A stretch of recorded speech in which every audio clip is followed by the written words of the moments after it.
दो विद्वानों की कहानी। एक समय की बात है। एक गांव में एक गुरु रहते थे जिन्हें खबर हो गई कि एक अन्य नगर में एक और विद्वान आए हुए हैं।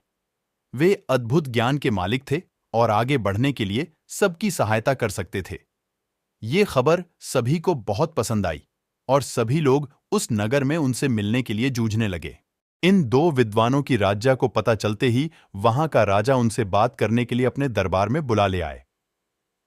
राजा ने दोनों विद्वानों से अपने राज्य में ज्ञान का प्रचार करने का आग्रह किया। दोनों विद्वान ने राजा के आह्वान को स्वीकार किया और उन्होंने राजा के सामने आगे जाकर कहा, आपके सामर्थ्य के लिए हमें गर्व महसूस हो रहा है महाराज। हम आपकी सेवा में हमारा सर्वोच्च कर्तव्य मानने के लिए तत्पर हैं। राजा ने खुशी से भरे होंठों से कहा, तुम्हारे सामान्य भाषा में जनता को समझाओ।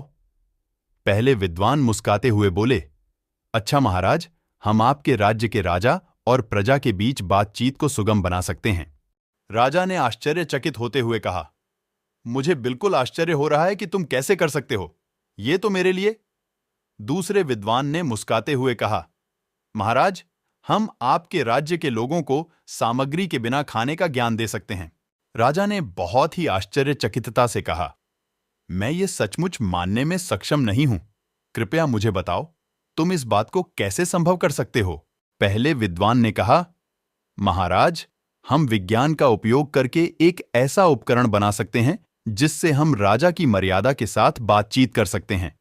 यह उपकरण हमारे बहुत सारे प्रयोगों को सुलभ बना सकता है और आपके ग्रामीणों के बीच सामर्थ्य का निर्माण कर सकता है।